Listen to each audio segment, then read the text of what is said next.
اعوذ باللہ من الشیطان الرجیم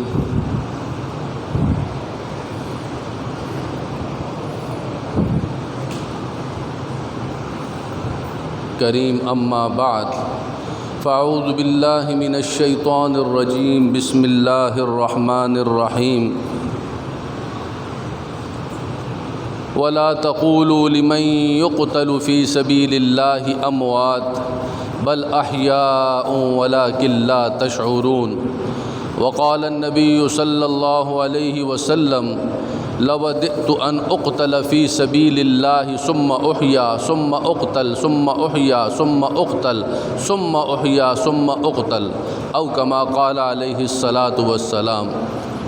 میرے بھائیو دوستو، محرم الحرام کا مہینہ ہے، اور محرم کا مہینہ جب بھی شروع ہوتا ہے تو اس کے ساتھ بڑی قربانیاں، بڑی آزمائشیں، بڑی تکلیفیں بھی ساتھ میں یاد آتی ہیں۔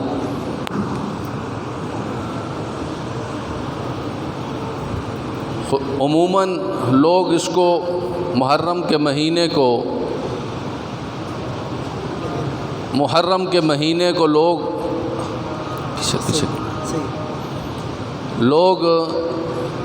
حضرت حسین رضی اللہ تعالی عنہ کی شہادت سے یاد کرتے ہیں۔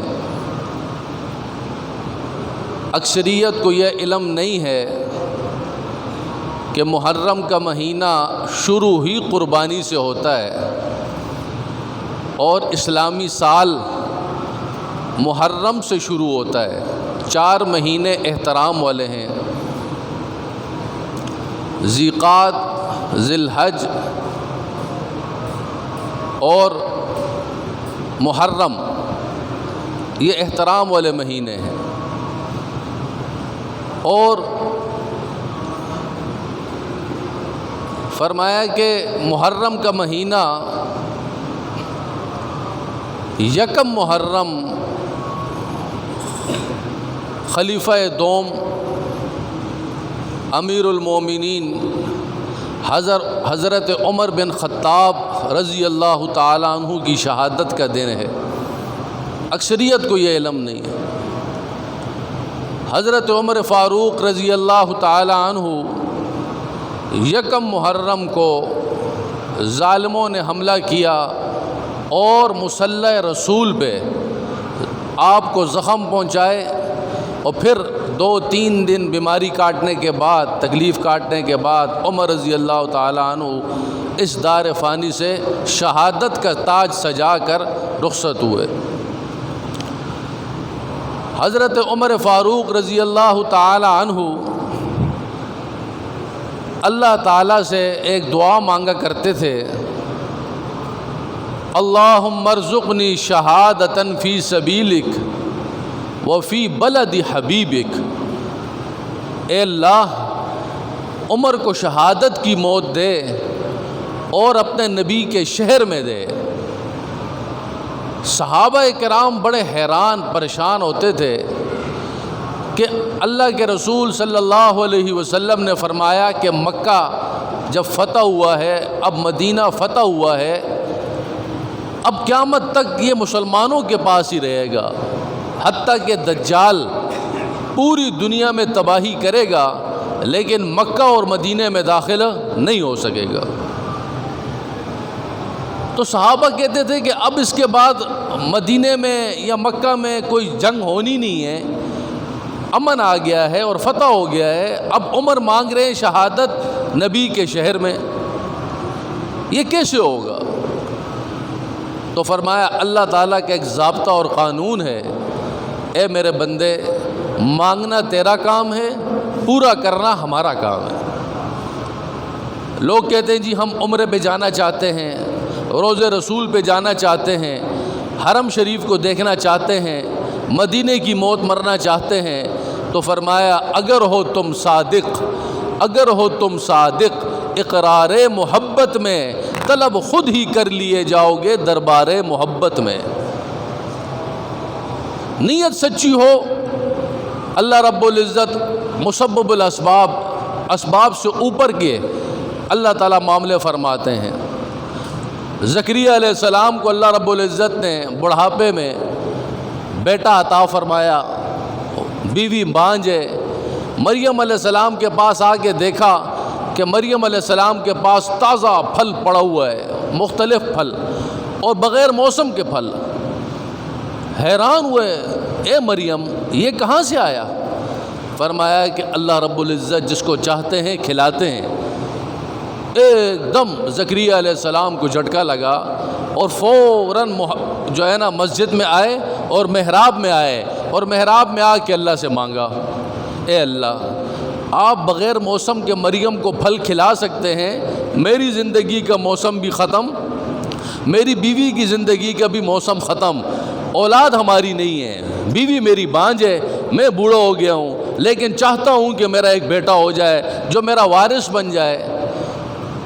اللہ سے مانگا، فوراً اللہ رب العزت نے فرشتوں کو بھیجا اور فرشتے بھیج کے فرمایا کہ ہم نے آپ کی دعا سن لی، قبول بھی کر لی، آپ کو بیٹا بھی دے دیا، اس کا نام بھی رکھ لیا اور اس کو نبی بھی بنا دیا۔ بندہ ایک چیز مانگتا ہے،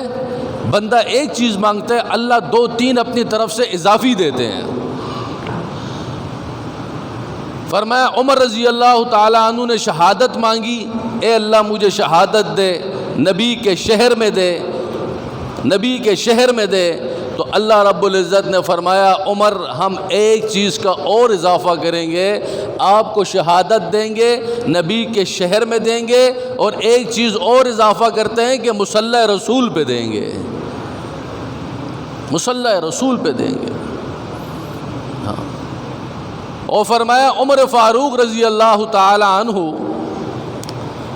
خلیفہ دوم ہیں، اور اللہ کے رسول صلی اللہ علیہ وسلم نے فرمایا کہ عمر جس راستے سے آتا ہے شیطان کی جرت نہیں ہے کہ اس راستے سے آ سکے۔ عمر کو دیکھ کے شیطان بھی کھسک جاتا ہے، عمر کے آگے نہیں آ سکتا۔ اور فرمایا جب عمر رضی اللہ تعالی عنہ، حالانکہ یہ وہ شخص ہیں کہ اسلام لانے سے پہلے بڑے پہلوان تھے، کشتیاں ہوتی تھی، مقابلے ہوتے تھے، ان مقابلوں میں عمر جیتتے تھے، عمر سے زیادہ طاقتور پہلوان عرب میں نہیں تھا۔ اور ظالموں نے یہ سازش کی، عمر کو کہا کہ ایک شخص آیا ہے جس کا نام ہے محمد، وہ یہ دعویٰ کرتا ہے کہ ایک اللہ ہے اور اللہ کی ذات میں صفات میں کوئی دوسرا شریک نہیں ہے، یہ جتنے تم نے بت رکھے ہوئے ہیں، یہ جتنے خدا رکھے ہوئے ہیں سب باطل ہیں، اللہ حق ہے اور میں اللہ کا رسول ہوں۔ عمر ہم تو اس کا مقابلہ نہیں کر سکتے، آپ یہ سعادت حاصل کریں اور اس بندے کا کام تمام کریں۔ عمر رضی اللہ تعالیٰ عنہ جلال میں تلوار ہاتھ میں لیے ہوئے ہیں، غضب میں، غصے میں راستے میں جا رہے ہیں۔ ایک صحابی جو نیا مسلمان ہوا، اس ٹائم جو مسلمان تھے وہ اپنے آپ کا اسلام چھپاتے تھے، کیونکہ ان کو خطرہ تھا کہ اگر اسلام میں ظاہر کریں گے تو سارا قبیلہ مخالف ہو جائے گا، مارے گا ہمیں۔ تو حکم تھا اللہ کے رسول صلی اللہ علیہ وسلم نے ان کو دیا تھا کہ اپنا اسلام چھپاؤ۔ راستے میں اللہ کے رسول صلی اللہ علیہ وسلم کو، اللہ کے نبی کے بارے میں عمر رضی اللہ تعالیٰ عنہ غضب میں آ رہے ہیں، صحابی ملا مسلمان، عمر کہاں جا رہے ہو؟ کہا کہ یہ سنا ہے محمد ہے جو لوگوں کو گمراہ کر رہا ہے اور ہمارے باپ دادا کے دین سے ہٹا رہا ہے، آج میں اس کا کام تمام کرنے جا رہا ہوں، فرمایا کہ آپ ان کا کام بعد میں تمام کرنا، اس محمد کا کلمہ پڑھنے والے آپ کے گھر میں بھی ہو چکے ہیں۔ کون؟ کس نے پڑھا ہے کلمہ؟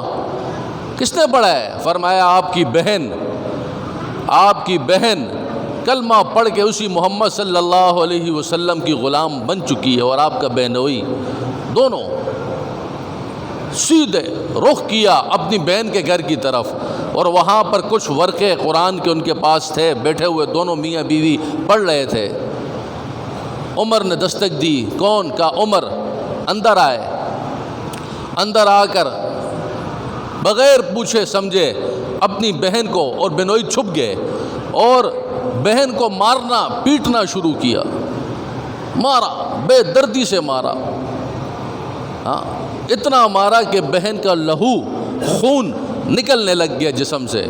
اور پھر بہن نے ایک جملہ کہا، تو خطاب کا بیٹا ہے، میں بھی خطاب کی بیٹی ہوں، تیرے اندر بھی وہی خون ہے، میرے اندر بھی وہی خون ہے، تو مارتے مارتے تھک جائے گا، میں محمد کا دامن کبھی بھی نہیں چھوڑوں گی، جان دے دوں گی۔ حیران ہوئے، پریشان ہوئے کہ ایک عورت ذات ہے اور اتنی ڈھٹی ہوئی ہے، آخر بات کیا ہے، یہ محمد میں بات کیا ہے صلی اللہ علیہ وسلم، ضرور کوئی بات تو ہے۔ کہا یہ کیا پڑھ رہے تھے تم؟ تو انہوں نے چھپایا، ورقے چھپائے، کہنے لگے کہ بھائی نہیں مجھے دو۔ فرمایا آپ اس کو ہاتھ نہیں لگا سکتے، آپ نجس ہیں، ناپاک ہیں، پہلے غسل کر لیں اور پاک ہو جائیں، اس کے بعد پھر اس کو ہاتھ لگانا۔ عمر رضی اللہ تعالیٰ عنہ نے غسل کیا، دل کی حالات بدل رہے ہیں، اور یہ حالات ویسے نہیں بدلتے ہیں۔ رات کو جناب رسول اللہ صلی اللہ علیہ وسلم 2-3 راتوں سے اللہ سے دعا کر رہے تھے، اے اللہ دو عمر میں سے کسی ایک کو ہدایت عطا فرما۔ جی اللہ کے نبی کا چاہتا تھا عمر بن خطاب کا، اللہ کے نبی کا دل۔ اور دوسرا عمر کون ہے؟ عمر بن حشام، ابو جہل جس کو ہم کہتے ہیں۔ فرمایا اے اللہ 2 عمر میں سے کسی ایک کو ہدایت عطا فرما۔ اللہ تعالیٰ نے ہدایت عمر بن خطاب کی قسمت میں رکھ لی، اور ادھر سے دعائیں لگی ہوئی ہیں نبی کریم صلی اللہ علیہ وسلم کی، ادھر سے ان کا دل کا رخ بدلا، اور اس کے بعد غسل کیا، اور غسل کرنے کے بعد اپنی بہن سے کہا مجھے بھی لے جائیں اور مجھے بھی اسی محمد کے دربار میں پیش کریں۔ فرمایا بہن سیدھی پکڑے، نبی کریم صلی اللہ علیہ وسلم کے دربار میں پہنچایا بہن نے۔ ادھر جو مسلمان صحابہ بیٹھے تھے گھبرا گئے، ڈر گئے کہ بھائی عمر آ رہا ہے۔ تو اللہ کے رسول صلی اللہ علیہ وسلم نے فرمایا پریشان ہونے کی بات نہیں ہے، عمر کے ارادے نیک لگ رہے ہیں۔ جب عمر آئے بیٹھے اور کہنے لگے اے محمد صلی اللہ علیہ وسلم جو کلمہ میری بہن نے پڑھا ہے وہی کلمہ مجھے بھی پڑھا دو۔ کلمہ پڑھ کے مسلمان ہوئے۔ جب مسلمان ہوئے تو تھوڑی دیر کے بعد نماز کا ٹائم ہوا، تو مسلمان ادھر ہی اپنی نماز کی تیاری کر رہے ہیں، نبی کریم صلی اللہ علیہ وسلم چھپ کے اپنے مسلمانوں کے ساتھ نماز پڑھ رہے ہیں۔ تو عمر رضی اللہ تعالیٰ عنہ نے فرمایا آپ یہ کیا کر رہے ہیں؟ فرمایا یہ ہماری عبادت ہے، نماز ہے۔ تو فرمایا عبادت کرنی ہے تو حرم شریف میں جائیں، بیت اللہ میں جائیں۔ فرمایا عمر ہم بیت اللہ نہیں جا سکتے، وہاں پر دشمن سارے کے سارے چاروں طرف کھڑے ہوئے ہیں، اگر ہم نے وہاں عبادت کی تو ہمیں نقصان پہنچائیں گے۔ تو فرمایا اب عمر نے کلمہ پڑھ لیا ہے، عمر نے کلمہ پڑھ لیا ہے، اور اس کے بعد باہر نکلے، تلوار لہرائی، اور تلوار لہرا کے کہنے لگے جس نے اپنی بیوی کو بیوہ کرانا ہو، بچوں کو یتیم کرانا ہو آئے۔ عمر اعلان کرتا ہے کہ آج کے بعد نماز بیت اللہ میں ہوگی، کسی نے اپنی بیوی بیوہ کرانی ہے، بچے یتیم کرانے آئیں، عمر کا راستہ روکے۔ کسی کی جرت نہیں تھی کہ عمر رضی اللہ تعالیٰ عنہ کے آگے آ جائے، اور اللہ کے رسول صلی اللہ علیہ وسلم کو پروٹوکول کے ساتھ ادھر بیت اللہ شریف لے گئے اور فرمایا یا رسول اللہ آج کے بعد عمر نے اسلام لایا ہے، آج کے بعد عمر پہرا دے گا، نماز آپ بیت اللہ میں ادا کریں گے۔ یہ عمر ہے۔ اور اللہ رب العزت نے ایسی شان و شوکت عمر رضی اللہ تعالیٰ عنہ کو عطا فرمائی کہ 22 لاکھ مربع میل پہ اللہ تعالیٰ نے ان کو حکومت عطا فرمائی، 22 لاکھ مربع میل پہ۔ اور فرمایا ہے کہ ہم کہتے ہیں کہ ہم سب کو حکم ہے کہ تم حق کی طرف ہو جاؤ، حق کی طرف ہو جاؤ، سچ کی طرف ہو جاؤ۔ اور فرمایا نبی کریم صلی اللہ علیہ وسلم نے عمر کے بارے میں، عمر جدھر چلتا ہے حق اسی کے پیچھے چلتا ہے، حق اسی کے پیچھے چلتا ہے۔ ایسی شان اللہ رب العزت نے عمر رضی اللہ تعالیٰ عنہ کو عطا فرمائی۔ اور فرمایا جب بیت المقدس فتح کرنے کے لیے، بیت المقدس فتح کرنے کے لیے عمر رضی اللہ تعالیٰ عنہ چلے ہیں، ایک غلام ہے، ایک سواری ہے، ایک خود ہے، بیت المقدس فتح کرنے جا رہے ہیں، نہ کوئی سپاہی ہے، نہ فوج ہے، نہ کچھ ہے۔ اور چلتے چلتے راستے میں فرمایا آدھا سفر تو نے کرنا ہے، آدھا میں نے کرنا ہے، غلام کو کہا اتنی دیر تک تو بیٹھے گا اونٹ پہ، اتنی دیر تک میں بیٹھوں گا، اسی طرح سفر ہوتا رہا۔ غلام نے کہا حضرت جو ہے آپ ایسا نہ کریں، میں اپنی باری آپ کو دیتا ہوں اور آپ بیٹھیں، آپ امیر المومنین ہیں اور میں اوپر بیٹھوں۔ فرمایا نہیں، تیری باری، تیرا حصہ، تو بیٹھ۔ ہاں، اس کو جب بٹھایا، جب بیت المقدس قریب آیا تو اس وقت غلام نے کہا حضرت اب میری بس ہے، اور جوتے بھی عمر رضی اللہ تعالیٰ عنہ کے ٹوٹ گئے ہیں، اور جو کرتا پہنا ہوا ہے عمر رضی اللہ تعالیٰ عنہ نے 17 جگہوں سے ٹاکیاں لگی ہوئی ہیں، 17 جگہوں سے، اور بیت المقدس فتح کرنے جا رہے ہیں۔ ہاں، اور جب بیت المقدس قریب آیا تو کہنے لگے، غلام نے کہا اب تو دیکھیں لوگ کیا کہیں گے، آپ بیٹھیں، میں غلام ہوں، آپ کی نوکری کرتا ہوں۔ فرمایا عمر کو اس بات کی پرواہ نہیں لوگ کیا کہتے ہیں، عمر کو ایک ہی پرواہ رہتی ہے کہ اللہ کیا کہتا ہے۔ لوگوں کی پرواہ عمر نہیں کرتا ہے، لوگوں کی پرواہ عمر نہیں کرتا ہے۔ اور جب بیت المقدس میں بڑے بڑے ان کے پاپ اور پادری کتابیں لے کے بیٹھے ہیں، تورات، زبور، اور اس کے اندر جب انہوں نے سارا پڑھا، مثلہم فی التوراۃ و مثلہم فی الانجیل، محمد صلی اللہ علیہ وسلم کے جو صحابہ ہیں ان کے تذکرے حلیے اللہ نے تورات میں بھی اتارے ہیں، انجیل میں بھی اتارے ہیں۔ جب ان کے پاپ اور پادریوں نے پڑھا، اور پڑھنے کے بعد جب حلیہ پڑھا اور دیکھا، کہنے لگے اپنے سارے بڑوں سے کہ عمر سے پنگا مت لینا، عمر آ رہے ہیں، شرافت سے ان کے پاؤں میں چابی ڈال دو، اگر تم نے آج عمر کے ساتھ جنگ چھیڑی تو دنیا سے تمہارا وجود ہی ختم ہو جائے گا، وجود ہی ختم ہو جائے گا۔ اور جب بیت المقدس میں گئے، اور بیت المقدس ہم لوگ اتنے 55 ہمارے اسلامی ملک ہیں، اور شرم کے مارے کسی میں جرت نہیں ہے، بیت المقدس کے اندر کیا ظلم و ستم مسلمانوں کے ساتھ ہو رہا ہے، اور عمر اکیلے تھے، اکیلے گئے ہیں۔ اور جب بیت المقدس کے اندر نماز پڑھی، اور نماز پڑھنے کے بعد سارے ان کے بڑے آئے اور آپ کے ہاتھوں میں چابیاں بیت المقدس کے حوالے کی، آپ کے ہاتھوں میں بیت المقدس کی چابیاں حوالے کی، اور تھر تھرا رہے تھے، کانپ رہے تھے۔ اللہ رب العزت نے یہ شان و شوکت عمر کو محمد الرسول اللہ صلی اللہ علیہ وسلم کی غلامی سے عطا فرمائی ہے۔ اور یکم محرم کو عمر رضی اللہ تعالی عنہ کو مصلی رسول پہ ظالم نے خنجر مارا، اور وہاں پر پھر آپ کو زخم لگا، اور اس کے بعد جب وفات کا وقت آیا، آخری بات، جب وفات کا وقت آیا تو اپنے بیٹے عبداللہ ابن عمر سے کہنے لگے، عبداللہ ابن عمر سے، ایسا کر، یہ جو میرا سر ہے نا، میرا سر، یہ میرے جو پچھلے پاؤں ہیں، یہ میری پیٹھ کے ساتھ لگا، اور میرا سر زمین میں مٹی میں ڈال۔ بیٹے نے کہا ابا جا میں یہ نہیں کر سکتا کہ میں کیسے کروں؟ فرمایا تجھے تیری ماں گم کرے، تجھے عمر جو کہہ رہا ہے وہ کر۔ وہ فرمایا کہ اپنے پاؤں پیڑھ کے ساتھ لگوائے اور اپنا منہ مٹی میں ڈالا اور مٹی میں ایسے مارا، اور مارنے کے بعد سر اٹھایا، فرمایا اے اللہ، آپ نے اگر عمر کو معاف نہیں کیا تو عمر تباہ ہو گیا، برباد ہو گیا۔ روئے، اور پھر اس کے بعد کہا بی بی عائشہ صدیقہ رضی اللہ تعالی عنہا سے کہہ دو کہ عمر روضہ رسول میں جو جگہ آپ نے نبی کریم صلی اللہ علیہ وسلم کے ساتھ اپنے لیے رکھی ہے، وہ جگہ عمر چاہتا ہے، آپ ان سے میری اجازت لے کے آئیں کہ وہ جگہ مجھے اگر دے دیں خوشی کے ساتھ تو مجھے وہاں دفن کر دو، اور اگر وہ جگہ نہ ملی تو کسی عام قبرستان میں عمر کو دفن کر دینا۔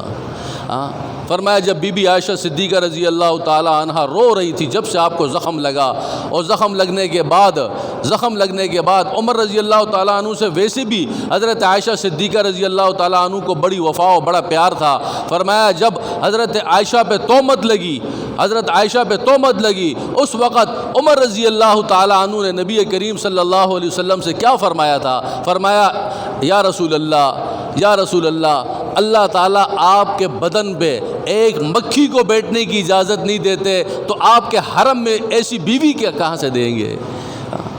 آپ کے بدن پہ تو اللہ ایک مکھی برداشت نہیں کرتے ہیں، تو آپ کو ایسی بیوی کیوں دیں گے کہ آپ کی بیوی پہ جو الزام لگ رہا ہے؟ تو اس بات پر حضرت عائشہ صدیقہ رضی اللہ تعالیٰ عنہ بڑی خوش تھی، اور پھر رونے کے بعد کہنے لگے کہ میں اپنی جگہ خوشی سے عمر کو دیتی ہوں۔ اور فرمایا ایسا نہیں ہے، بیٹے کو کہا میری وفات کے بعد ایسا نہ ہو کہ میں امیر المومنین ہوں، شاید اس ڈر سے انہوں نے مجھے جگہ دی ہو، میں وفات ہو جائے میرا جنازہ حضرت عائشہ صدیقہ کے گھر کے پاس رکھنا، امی کے گھر کے پاس رکھنا، اور پھر پوچھنا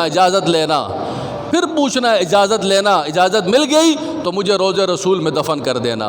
ہاں، روضہ رسول میں آج بھی الحمدللہ روضہ رسول میں ایک طرف ایک پہلو میں ابو بکر صدیق ہیں، دوسرے پہلو میں عمر بن خطاب ہیں۔ آج بھی روضہ رسول پہ جاؤ، ہنا السلام، نبی کریم صلی اللہ علیہ وسلم کا روضہ ہے، پہلی قبر ہے، پھر اس کے بعد عمر ہیں، ابو بکر ہیں، پھر عمر ہے۔ ہاں، اور پھر ایک قبر کی جگہ چھوڑی ہوئی ہے، کس کے لیے؟ ایک قبر کی جگہ ابھی بھی موجود ہے، وہ کس کے لیے؟ عیسیٰ علیہ السلام کے لیے، عیسیٰ علیہ السلام کے لیے۔ آخر میں عیسیٰ علیہ السلام آئیں گے اور اس دنیا میں حکومت کریں گے، پھر آپ کی شادی بھی ہوگی اور دجال کا خاتمہ کریں گے، پھر اس کے بعد آپ جو ہے وفات پائیں گے۔ روضہ رسول میں ان کے لیے جگہ رکھی ہوئی ہے، وہاں پر ان کی قبر بنے گی۔ اللہ تعالی ہم سب کو عمر فاروق رضی اللہ تعالیٰ عنہ جیسا جذبہ، اور اللہ تعالی ہم سب کو شہادت کی موت عطا فرمائے۔